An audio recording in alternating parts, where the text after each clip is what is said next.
Hey, Mike here. I just wanted to let you know that you can listen to Dark Poutine early and ad-free on Amazon Music, included with Prime.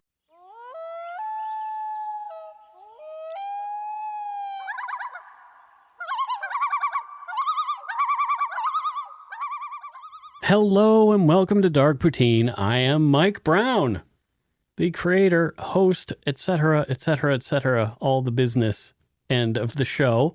With me is my good friend and co-host, Matthew. Hello. Welcome back again. Welcome to the cult of Dark Poutine. Welcome to the cult of Dark Poutine. When you're listening to this, we will have probably just been to the Rugby Sevens because we're going to rugby in Vancouver. Yes. Yeah. So we're recording this a little early. We are. Yeah. So, yeah, just a little break the fourth wall. Ooh, we're actually 2 Sundays ago, people. We're 2 Sundays ago. Let you in behind the fourth wall. And thankfully, Matthew wrote the last episode, which was fantastic. So Mike wrote this one, so it evened out for the weekend. All right. Exactly. The views, information, and opinions expressed during the Dark Poutine podcast are solely those of the producer and do not necessarily represent those of Curious Cast, its affiliate, Global News, nor their parent company, Chorus Entertainment. Dark Poutine is not for the faint of heart or squeamish. Our content is often intense and some listeners may find it disturbing. We are not experts on the topics we present, nor are we journalists. We are ordinary Canadian schmucks chatting about crime and the dark side of history. Let's get to it. Put on your toque, grab yourself a double-double and a Nanaimo bar. It's time to scarf down some Dark Poutine. Yum. Oh, well, just a simple yum Simple this one. Yeah, love it.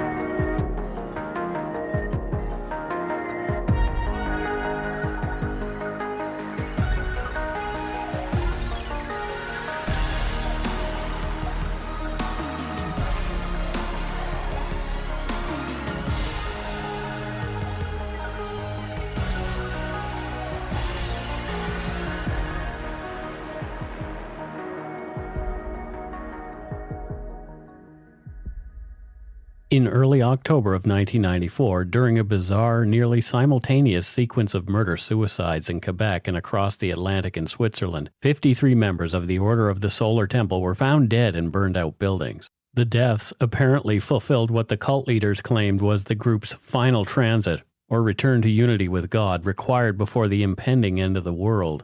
Even though it appeared to be over, more cult members were yet to die. Over a year later, in December of 1995, 16 members of the cult died in France. More than a year after that, in March 1997, another 5 cult members died in Quebec, bringing the death toll to 74. The cult's 2 founders, Luc Jouret and Joseph de Mambro, were among the dead in 1994. However, some fear there may be future related mass murder-suicides by followers still practicing in secret. You are listening to Dark Poutine, episode 188. Tuesday is Doomsday, the Order of the Solar Temple. To understand how something like this could have happened, we'll have to look closer at the cult's leadership, Jouret and de Mambro. A bit of their history will help us get to the point where 74 members of the sect are dead. One of the Order of the Solar Temple's founders and most prominent public recruiter, Luc Jouret, was born on the 18th of October in 1947 in Africa in a city called Kikwit in what was then called the Belgian Congo. In the 1950s, Jouret's parents returned to Belgium where young Luc continued his schooling. Eventually, he went on to university and in 1974 earned a medical degree with an obstetric focus from the Free University of Brussels. While in college, though, Jouret had become involved with a Belgian communist youth organization which gained him the attention of the authorities, who placed him under surveillance for a time. In 1976, Luc Jouret did a sharp left turn in his career and joined the Belgian army, becoming a paratrooper. Jouret returned to Africa to fight against those seeking to wrest control of Zaire from European rule. There, in 1978, Jouret took part in the Battle of Kolwezi, a joint French and Belgian airborne operation which resulted in the rescue of European hostages held by liberationist rebel forces from the city of Kolwezi.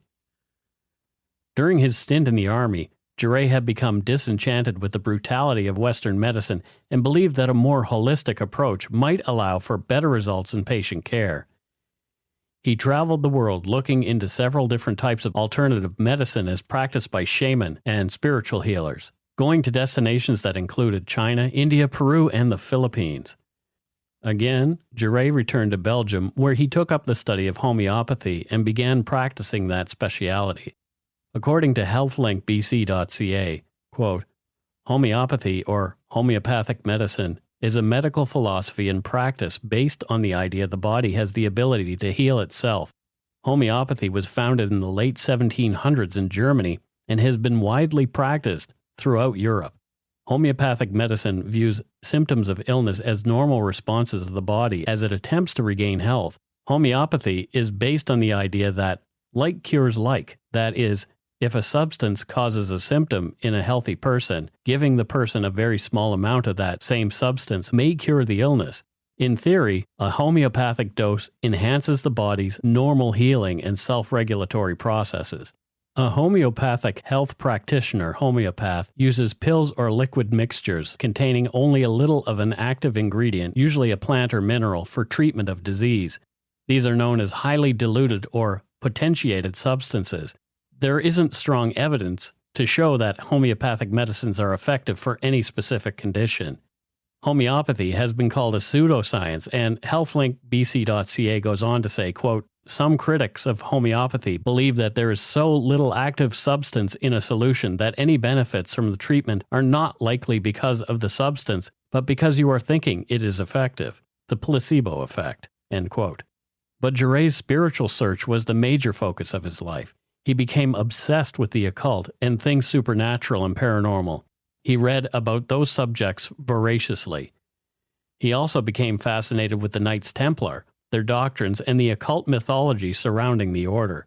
According to History.com, quote, the Knights Templar was a large organization of devout Christians during the medieval era who carried out an important mission to protect European travelers visiting sites in the Holy Land while also carrying out military operations. A wealthy, powerful, and mysterious order that has fascinated historians and the public for centuries, tales of the Knights Templar, their financial acumen, their military prowess, and their work on behalf of Christianity during the Crusades still circulate throughout modern culture. End quote. The Knights Templar were dismantled in the rolls of the Catholic Church in 1309. Since the dissolution of the Templars, many other organizations, some in existence today, like the Freemasons, can trace their mystical roots back to the Knights. The Knights Templar and their blood-red crucifix symbol have become associated with legends concerning secrets, and mysteries, such as the location of Christ's remains, the Holy Grail, and the Lost Ark of the Covenant. Those stories, according to legend, have been handed down to a select chosen few since ancient times. A quick Google search will take you down a twisting and turning rabbit hole of occult symbolism and mysterious secret societies. Alan R. Warren wrote in his book, Doomsday Cults, that, quote, during the 1970s, Jouret joined the Renewed Order of the Templars, which was a neo-Nazi organization led by the former Gestapo officer Julian Oragaz, end quote. Russell Miller's article in the London Sunday Times on January 29, 1995, claimed that Luc Jouret had been, quote, in and out of a veritable solar system of ancient wisdom sects, and sometime between 1979 and 1981, he hooked up with Joseph de Mambro, end quote. Joseph de Mambro, the de facto leader of the Order of the Solar Temple, directed the cult mostly behind the scenes. De Mambro was born in Pont-Saint-Esprit in rural southern France in 1924. He was not as educated as Luc Jouret and never went to university. His training was as a clockmaker and a jeweler at a trade school. He became an apprentice and later worked at those vocations to pay the bills. His interest in esotericism led him to join the ancient and mystical order of the Rosicrucians, or Rosy Cross, the American branch of the Rosicrucian movement, which enjoyed great success in France during the years following World War II. De Mambro claimed he was a spiritualist medium and that he was able to channel the spirits of long-dead masters of the order. He rose through the ranks of the order to become the head of the AMORC Lodge in Nimes, France, in the late 1960s, and remained a member of the Rosicrucians until 1969. I find these guys fascinating. So I call them the Rosy Crossies. Yes, yep. Do you know where they come from? I have some ideas, but why don't you tell us? Okay, so many actually believe it was a hoax. So back in 1614, in what is now Germany, a series of spiritual manifestos were published, supposedly by an age-old secret order called the Rosenkreuz. Was ist mit der Rosenkreuz? So I guess that's the German version of Rosy Oh, yes. Jawohl. So the Rosenkreuz, so it said that the founder of that order, 100 years before on his deathbed, said, only share this information 100 years after I die. And then, so in 1614, all these things were being published. But a lot of people think it was essentially performance art that got out of hand. That somebody faked this in 1614, Oh, no. wrote this stuff up. And it keeps going until it becomes sort of mainstream in the 1910s. Wow. Yeah. It's like as if somebody would pick up on Orson Welles' Mercury radio presentation of War of the Worlds and say, this actually happened. We've all had practical jokes that's gone too far. Yep. I think this one's really going too far. Wow. As the New Age movement began to boom in the late 1960s and early 70s, de Mambro quit the clockmaking and jewelry business for good to follow a career as a lecturer, teaching others about occultism and mysticism. Mike, and this is why there are so few horologists these days. What way? A horologist? Clockmaker. Oh, okay. I can't find a clockmaker for the life of me. Yes. I blame this damn occult industry. All the good horologists are moving over to the occult. There you go. Do you know a clockmaker? No. Neither do I. See, right there. Fair enough. De Mambro joined the Argany movement and traveled to Egypt and Israel, where with his wife he allegedly conceived his son Eli in 1969 on Mount Carmel, a mountain associated with the biblical prophet Elias. After a minor skirmish with French justice in 1971 for writing bad checks, de Mambro moved to Annemasse near the Swiss border and later to Switzerland. There, he started in 1973 a full-time career as a teacher of yoga and occult philosophy. From that time on, de Mambro established an astonishing number of secret and not-so-secret societies, organizations, and associations whose names may easily confuse both the initiates and the scholars. His main venture in the 1970s was La Pyramide, in which his closest students lived communally. In Geneva, de Mambro developed his skills as a charismatic speaker and a teacher. He began to present himself as a representative of the Great White Brotherhood, that group of evolved beings which many theosophists believe guide the evolution of the human race. He claimed to be the reincarnation of several notable ancient religious and occult figures, including the Egyptian pharaoh Akhenaten and Moses himself. So you're a little bit of an amateur Egyptologist, aren't you? I am. I love that stuff. So you probably, did you know that Freud wrote a book called Moses and Monotheism in the 1930s? I have not read it, but I'm aware of the book. Yeah. So Freud said that he thinks Moses was actually born into an Egyptian household and was one of Akhenaten's priests. Yes. And as you know, Akhenaten established monotheism. So as opposed to having a pantheon of gods, he was the first monotheist. And Philip Glass actually did an amazing opera called Akhenaten. So Akhenaten claimed that there's only one god, and that was Aten, a sun god. Mm-hmm. And later, some scholars thought that maybe Moses and Akhenaten were one and the same. Yeah. And it's just historical mythology. So this dude read Freud. Yeah. But I have a question for you. The Great White Brotherhood. Yes. Is there a sort of a white supremacy bent in this group? Well, let's just say I looked, it's like it involved people like Madame Blavatsky and people like that who were high up in the theosophist world at the time.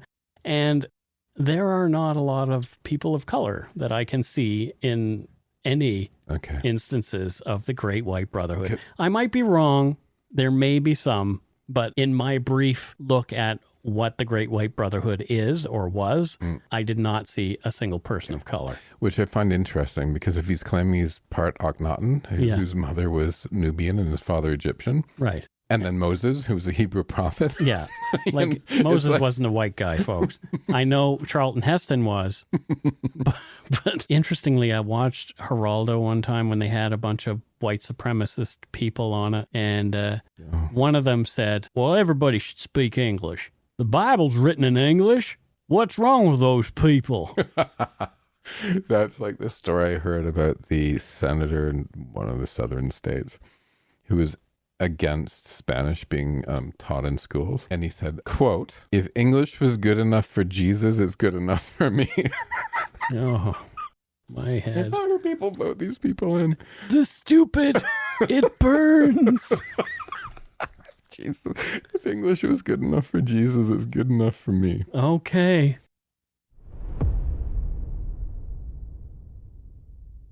It was in the early 1980s when Luc Jouret and Joseph de Mambro first came into contact with each other. De Mambro, who'd heard of Jouret's talents for speaking the truth about matters esoteric, invited the homeopath to a lecture at his latest group, then called the Golden Way. People belonging to the Golden Way, also known as the Fraternity, held all assets in common. Along with them lived people belonging to what was called the Community, who kept their income, paid a rent, and bought tickets for food and beverages. Members sold their homes and handed the proceeds over to the cult leaders. They were to hold no real assets of their own, for spiritual reasons, of course. All was to be turned into the Community and held by its leader, de Mambro. This method of financial servitude to the group was fostered in all of de Mambro's following occult enterprises. De Mambro and Jouret hit it off right away and felt that they had been brought together by fate to build their own sect, which they would lead together. In 1984, the pair founded the Order of the Solar Temple. The temple was centered in French-speaking Europe and Quebec. The group's presence in Canada was also meant to reach the English-speaking world, mainly the United States, where they saw that the money was. Jouret would be the face of the order and traveled around using his considerable speaking talents to capture audiences and recruit members, leaning on his medical credentials to give weight to what he had to say. From thefreedictionary.com, quote, from 1984 to 1990, he claimed to relay the teachings of the masters of the Rosicrucian order of the 16th century, who remained alive and hidden in a secret underground retreat near Zurich.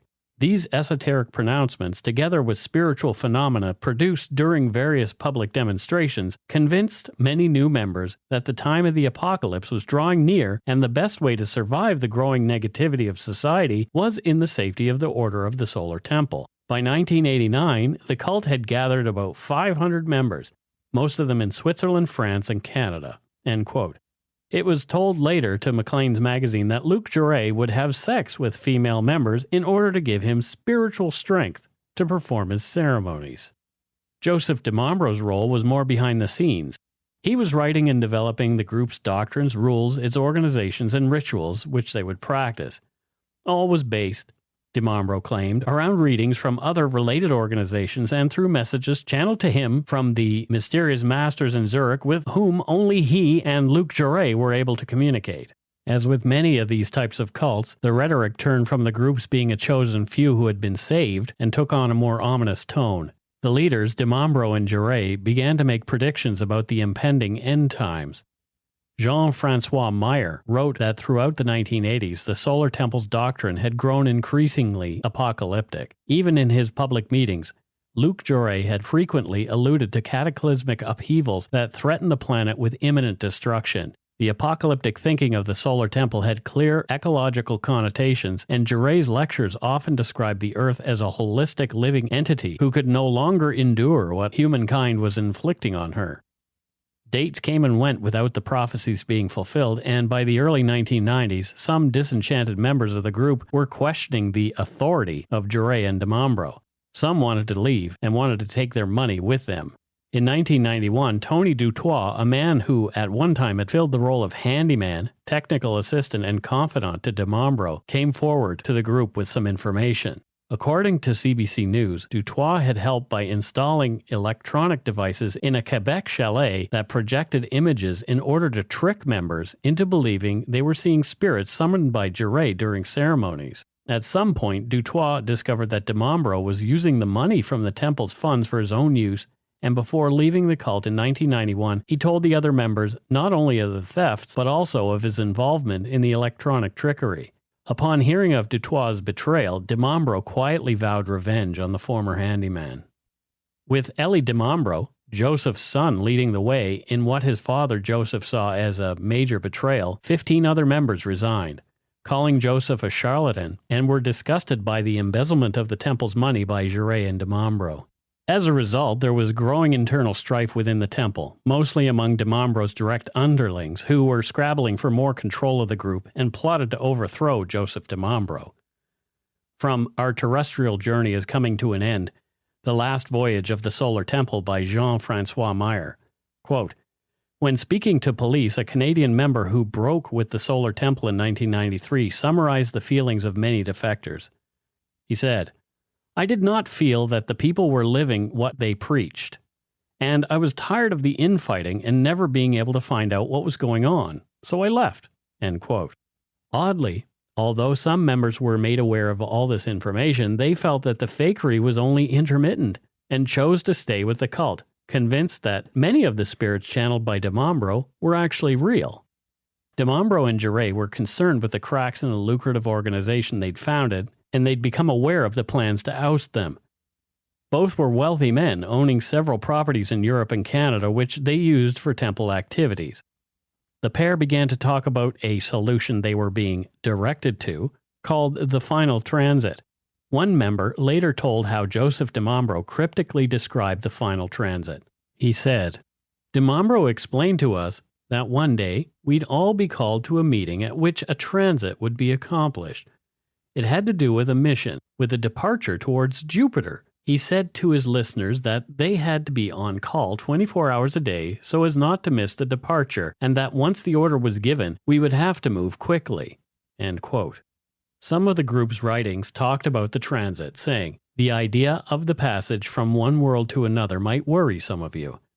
I assure you that you are going towards a marvelous world which could not be, in any case, any worse than the one you are leaving. Know from now on that after the passage, you will have a body of glory, but you will still be recognizable. You will no longer need to eat, but if you want to eat, you will be able to do it without earning your bread with the sweat of your brow. Your eternal body will be subject neither to aging, nor to pain, nor to sickness. End quote. Luc Jouret got into trouble with the Quebec police in 1993. When temple insiders acting on his orders tried to buy black market guns with silencers. It was not clear at the time why Jouret was trying to buy the weapons, but the events of October 1994 and later investigations would give some clues as to what sinister business he had in mind. To escape prosecution, Jouret then fled to Switzerland and would live the final year of his life there. And we will take a break right here.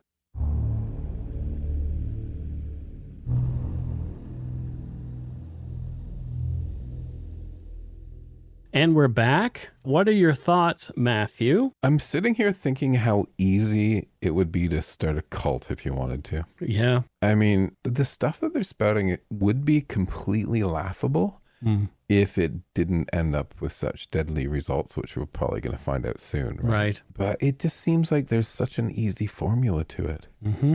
Right. We should start a dark poutine cult. Oh, I don't know. Send us your donut money. The circle of the donut represents eternity, Mike. Yeah, it's infinity. The hole in the donut represents mystery, and only Mike and I are allowed to eat the Timbits because we are the holders of the mystery. Send us your donut money. I'm whispering too much. I'm trying to be dramatic there by whispering. Yeah. But maybe people can't hear me. Exactly. Okay, well, they're going to have to listen again, because if you want to listen to the cult leader, you got to listen. Oh, boy.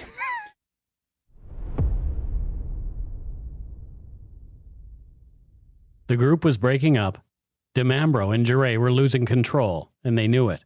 So rather than say goodbye to their now significant fortunes and power and give it over to the other members of the group who were rising up against them, throughout 1994, the pair put a plan into action that would lead to the final transit for the members of the Order of the Solar Temple.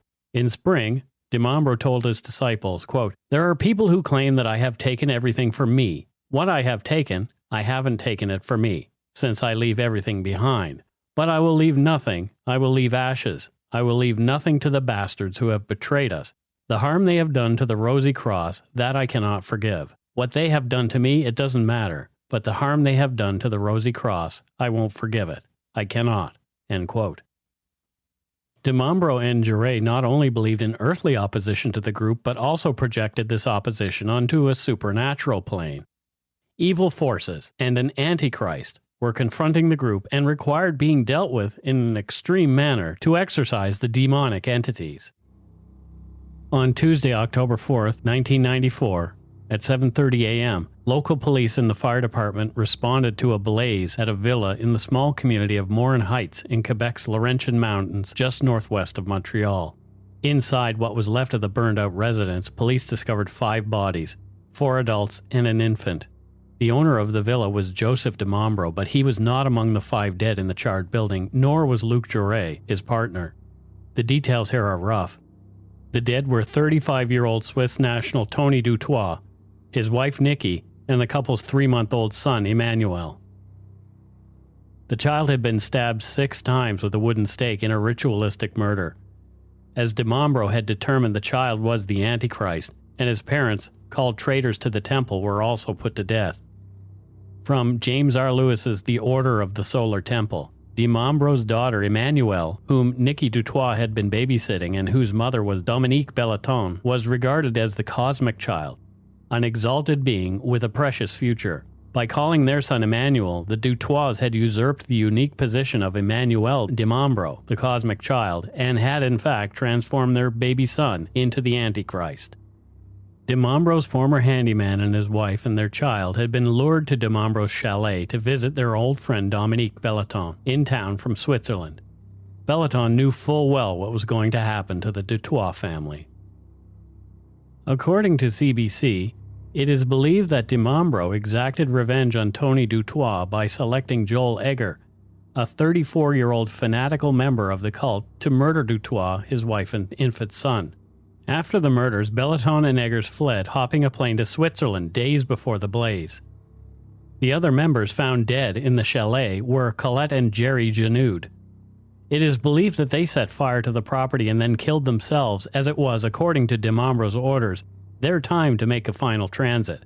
The Dutoit family, it was determined, had been dead inside the chalet for 4 days before the fire was set. 12 hours after the fire and discovery of the bodies in Morin Heights, Quebec, there was another fire at an OST-owned property in the village of Jouret in Switzerland. Once the fire had subsided, Swiss fire crews and police entered the property only to discover a macabre scene. According to CBC, in the property's barn/garage they found, quote, a macabre chapel draped in crimson fabric and bathed in colored lighting. A radio hanging from the top of the door is playing an audio cassette with a voice rambling on about astrology, end quote. The mirrored walls gave an even more eerie appearance to the 15 charred bodies on the barn's basement floor. Some were clad in white, red, or black capes, and 2 or 3 women wore long golden robes. All were laid out on their backs in what has been described as a star formation, with their feet all pointed toward the middle of the star. Investigators found 4 more bodies on the property, bringing the total to 19. It appeared that some had been shot while others had their heads inside plastic bags, evidently having died by suicide after dispatching the other, less willing members of the cult. All of them had been drugged. Among the bodies were 12 women, 10 were men, and there was a 10-year-old boy. Another event occurred at almost exactly the same time, some 60 kilometers away. Near the Italian border, in the Swiss village of Granges-sur-Salvin, there were reports of another blaze, this time at 3 chalets on one property. Inside the chalets, police found 25 more badly burned bodies. From the New York Times, the police said they found 15 bodies in one chalet, 2 in another, and 8 in a third, where the search was not completed for fear the chalet might be booby-trapped. According to the Guardian newspaper, forensic experts at all the fires found sophisticated remote control devices designed to set off the blazes, with electrical wires attached to gas tanks, although at Cherry it had failed to ignite. There were also signs that petrol had been used. It was unclear whether Jouret and de Mambro were among the dead at the time. It would take a while to identify the bodies at all the scenes. Interpol put out a be on the lookout, and international arrest warrants were drawn up for Jouret and de Mambro. Some believe they had escaped with the cult's cash. Suspicious international monetary transfers made by Mambro in October of 1993 seemed to confirm that he was up to something. Mambro received on 3 separate occasions $100,000 from Switzerland, money which was then deposited into bank accounts which he had opened in Sydney, Australia. Joseph Mambro had also obtained no less than 5 passports in 7 years, and his visas showed he had made numerous short international trips, including several to Malaysia, perhaps setting up some kind of escape plan for he and Jouret. Investigators determined just over a week later that Luc Jouret and Joseph Mambro were indeed among the dead at the fires in Switzerland. The night before they died, Jouret joined Mambro and a small group of members in a lavish last meal together at a local restaurant, calling it their Last Supper. With the deaths of their leaders, the group disbanded, but soon more people connected to the cult would die. More than a year after the events in the fall of 1994, on the night between the 15th and 16th of December 1995, another mass murder-suicide involving 16 people occurred in the Vercors Mountains of France. The scene was not discovered until December 23, 1995. 2 former members of the Order of the Solar Temple had shot 14 others to death after laying the bodies out in the familiar star formation. As seen in the Cherry Barn, the pair then set fire to the building and killed themselves with their own handguns. The death toll would eventually rise to 74. On the morning of March 23, 1997, in the small village of Saint-Casimir, Quebec, police and firefighters responded to yet another blaze at a home owned by former members of the Order of the Solar Temple. 5 bodies were found in the remains of the home. In a shed behind the home were 3 teenagers, children of one of the couples who had died in the fire. The teens, 13, 14, and 16, were alive, but they had been heavily drugged and had escaped to the shed, saving their lives. From the CBC News website, quote, "The 3 teenagers, Tom, Fanny, and Julien Quays, were hospitalized overnight after the fire. The eldest son later identified the bodies for police. Among the dead were their parents and a grandmother." From Lee Meller's book, Rampage, quote, "A final attempt at mass murder-suicide was thwarted in 1998 when it was learned that a German psychologist had convinced 29 members to ride the Inferno from the Canary Islands to Sirius. There were rumblings that there might be more cult deaths as the millennium approached, but those deaths never came. With Jouret and Mambro deceased, authorities were looking for someone on which to pin all the mayhem. They focused on Michel Tabachnik, an internationally renowned Swiss musician and conductor. He was arrested as a leader of the Solar Temple in the late 1990s. He was indicted for participation in a criminal organization and murder. He came to trial in Grenoble, France during the spring of 2001 and was acquitted. French prosecutors appealed against the verdict, and an appellate court ordered a second trial beginning October 24, 2006. Tabachnik was again cleared less than 2 months later on December 2006. Why did all this happen? Religion.info summed it up this way, quote, "Finally, the transit presented an attractive response to the movement's decline. The temple needed to be redynamized periodically. The transit also allowed the group to escape from perceived threats and offered a way to assert dramatically its claims before the entire world. Creators of their own legend, the core members of the Solar Temple considered themselves as an elect circle, heirs to an uncommon destiny, who were invested with a cosmic task to fulfill. Believing that they would become gods, they followed the flute player in a dance of death and paid the ultimate price." End quote. During one episode of NBC Radio's The House of Mystery, a show I intermittently co-host with author and friend of the Dark Poutine podcast, Alan R. Warren, I was lucky enough to speak with cult expert and deprogrammer Rick Ross. Rick is the author of the book Cults Inside and Out and runs the Cult Education Institute and website culteducation.com. In his book, Ross defines the 3 characteristics of a destructive cult as, first, a charismatic leader who increasingly becomes an object of worship as the general principles that may have originally sustained the group lose their power. As well as Jouret and Mambro, the subjects of this podcast, other examples are the leader of the People's Temple, Jim Jones, Charles Manson, leader of the Family, and Heaven's Gate's Marshall Applewhite. The second of the characteristics of destructive cults is that the sect will employ a process Ross calls coercive persuasion or thought reform. For example, Marshall Applewhite required his followers to cut ties with family and friends whom he said would hold members back in their quest to attain a level above human. All reading material may have to be approved by a cult leader as well. Use of other media like radio, TV, and internet might be restricted or forbidden entirely to prevent the message being diluted. Economic, sexual, and other forms of exploitation by group members by the leader and the ruling coterie is the third characteristic that Ross points to as a red flag and possibly indicating a destructive cult mindset. NXIVM was a multi-level marketing company that offered personal and professional development seminars through its executive success programs. Inside NXIVM, which had a lot of Canadian connections, leader Keith Raniere, who claimed to be the smartest man in the world, with the help of Smallville actress Allison Mack, created a cult within a cult.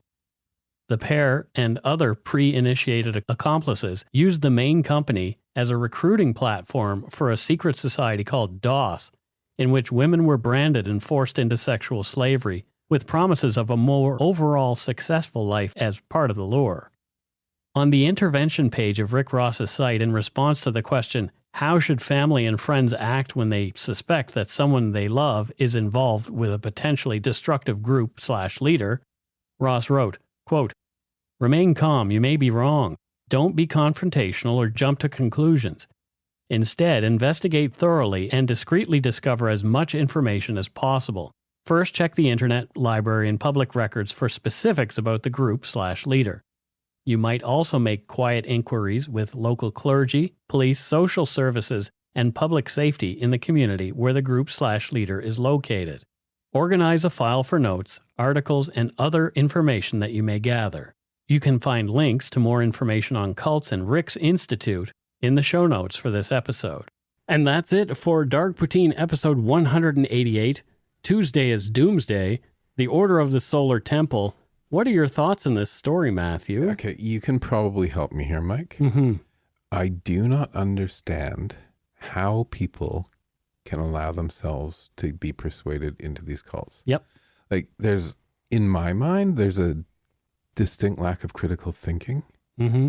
You know, if you're a kid, and I feel horrible for these little kids that were killed, especially, right? Right. But if you're a kid and you grew up in it, you knew nothing else, then I get it. But as a full-sized adult, is there like some deep needs or some psychological problem? Like what? Because like I would never do it, right? But that's not saying like I'm just in a place in my life where I never would. Like I know I never would. But how do intelligent people get sucked into this shit? There's usually three main reasons why people join cults. Okay.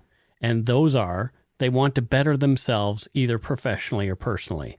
So look at NXIVM, for example. Those people are going there to better themselves in business, in their personal lives, to help themselves become a better person. Mm-hmm. The culty stuff comes later after you get sucked in. Okay. You know, like they want a greater sense of community. Some people are lonely and they want people of like mind to be around. Okay. Others are in a state of extreme vulnerability. You've just had a loss in your life. You're looking for a way out of the grief. Maybe you're not quite achieving the things that you would like to achieve in life. You want an answer. You want an easy answer. I was looking for those kind of answers myself before I sobered up. Right. I was a seeker. I was definitely a seeker. I could have been sucked into a cult very easily. Really?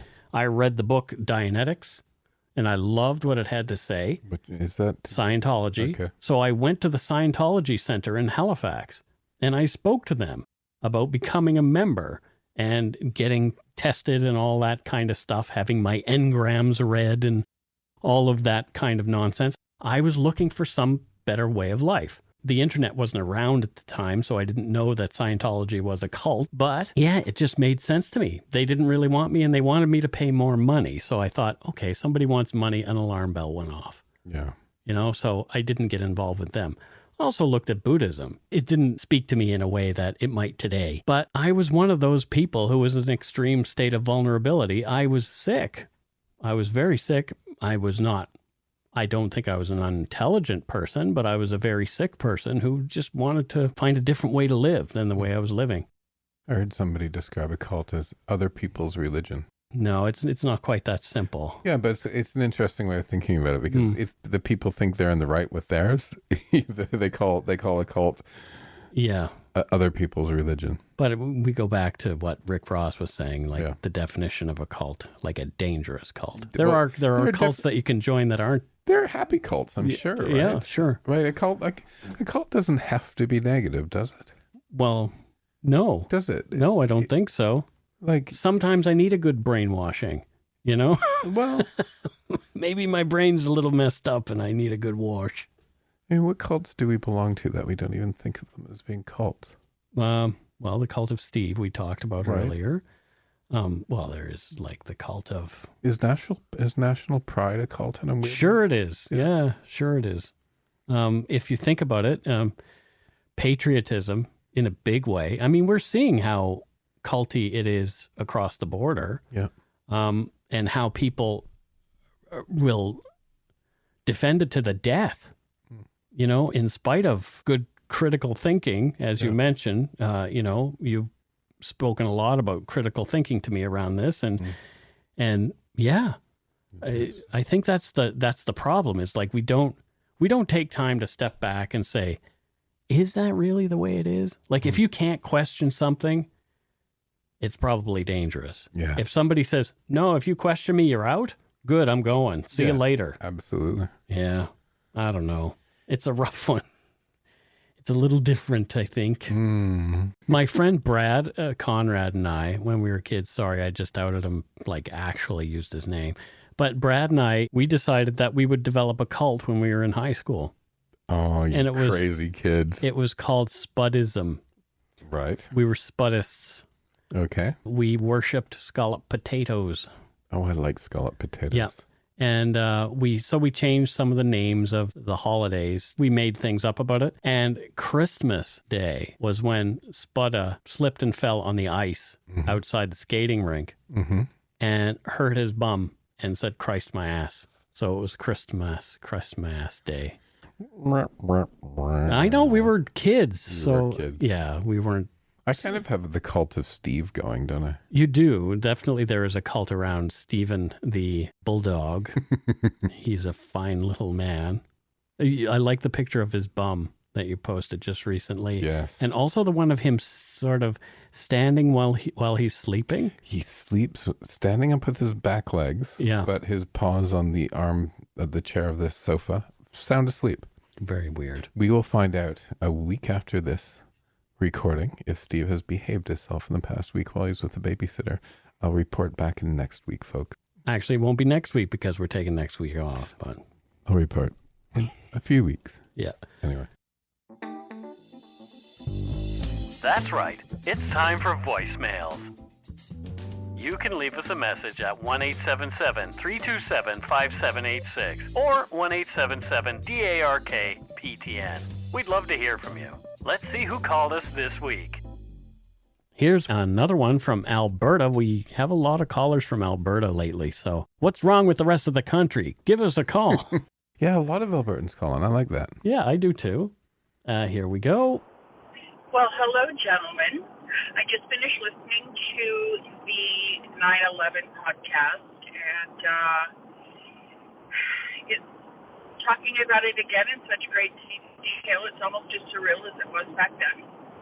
I also wanted to say I have a few suggestions for some future podcasts. Strangely, I was probably about 20 years ago, I was asked out by a guy who was accused, and there was a big sting, whatnot, was accused of the Crown Packaging double murders in Edmonton a number of years ago by the name of Jason Dix.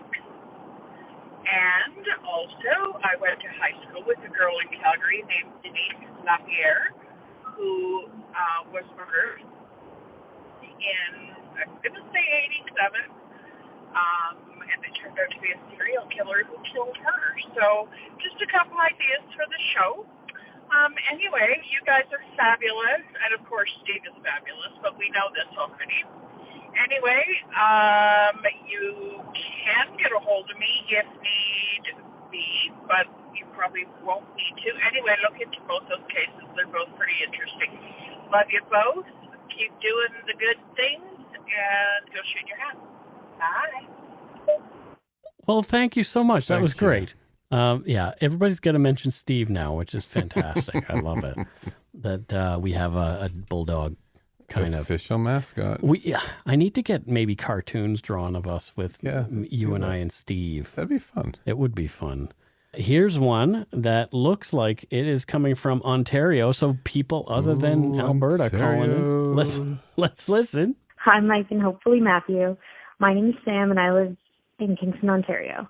I've been listening to the podcast for about a year and a half, and after hearing other podcasts mention your podcast, decided to check it out. And I've absolutely loved it ever since. I've been wanting to call in for a while, but with your tribute episode to the September 11th World Trade Center attacks, made me decide that this week would be the week. I'm sure a ton of people are calling in this week. I was at my first day of kindergarten when the towers were struck, and I recall a few teachers crowding around a TV in the corner. I remember seeing the images flash by, but thought that they were watching a movie. For the most part, I didn't really realize what was happening until a few years later. About 8 or 9 years ago, my uncle's partner, now wife, Patricia, hi Aunt Patricia, opened up about her experience. She was in New York for work and had been staying in a hotel downtown. She was running a few minutes late for a meeting and was trying to quickly make her way down the street. She heard the crash overhead, saw the fires, and a stranger waved her off the street and into a building for shelter. She was supposed to be in a meeting at the World Trade Centers in one of the towers. It's probably the closest connection I've had to a case so far, and luckily she was late to her meeting. My sister though is a lawyer in Toronto, and she's had a client or two be murdered.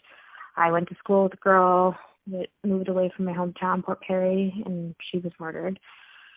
Anyways, I just wanted to thank you both for doing such a great job as always. Mike, thank you for continuing the podcast despite everything that's going on. I'd love to see an episode, by the way, with Matthew and Carol interacting. I think that would be hilarious. One last thing is I think you guys should consider doing an episode on the Allen Memorial Institute, Dr. Ewan Cameron, and the CIA mind control program, MKUltra. It's quite fascinating. Sorry for the echoey sound in here. I just recently moved to a new house, and you could probably hear that was Trouble, my cat. P.S. I just told you to go shit in your hat in sign language. Thanks for everything. Well, there you go. Yeah, go shit in your chapeau in sign language is fantastic. Yep, already planning an episode on that MKUltra stuff. So last year in my previous job, I was selling a cannabis strain called MKUltra. Oh, that's funny. Well, thanks. Thank you. Thank you for calling, and thank you for sharing your the connections that you had to some of those cases, especially 9/11. Yeah, I obviously I've known a couple of people who were involved in that situation, mostly the aftermath, but very, very interesting. Yeah, just I get kind of tongue-tied around 9/11 for some reason. I don't have a lot to say about it. Mm-hmm. I said what I said in the episode, but I don't have a lot more. And that doesn't usually happen to Mike. No. That's true. Let's listen to one more. This is from, it looks like Marianne in New Brunswick. Oh, thank goodness. More people.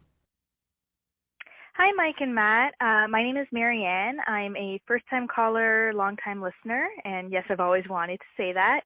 I live in Moncton, New Brunswick, but I was actually born and raised in Toronto, and I'm actually studying to be a registered nurse.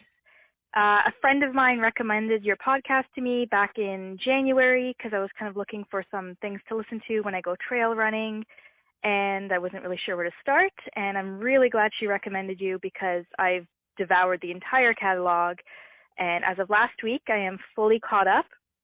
So I just figured now would be the optimal time to kind of tell you how much I appreciate you and all the hard work and the research you put into your episodes, the compassionate nature of your approach, and just the right balance of seriousness and humor. And not a lot of other podcasts do that. I've kind of been trying to find some other ones to listen to fill the void while I wait for a new episode to drop. And let me tell you, a lot of them are just really blah, boring hosts and just not enough research. They just sound so unprepared. And I guess the silver lining is it just makes me appreciate you all the more. So thank you again. And you are officially tied for the #1 spot on my Spotify in terms of podcasts.